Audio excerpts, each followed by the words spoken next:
Thousands of years ago, there was a famous Chinese general with a reputation for being an astute and cunning leader.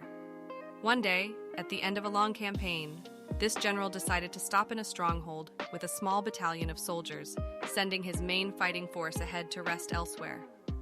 Meanwhile, one of his enemies catches wind of this and decides to march his army of hundreds of thousands of soldiers on the general's all but defenseless position. In the middle of the night, the general's awoken by one of his men who breaks the news. The enemy's close. They'll be there before daybreak, and the tiny band of soldiers in the stronghold will be no match for their numbers. Hearing this, the general stops and pauses.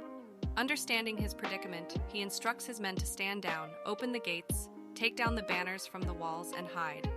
The general then removes his armor, dons a cloak, and sits on the battlements playing a mandolin as he looks out at the approaching army. The enemy leader soon arrives. He recognizes the general immediately and orders his forces to halt. He stops to think. He knows this general better than anyone, including his reputation for wily deeds and setting deadly traps. He waits some more.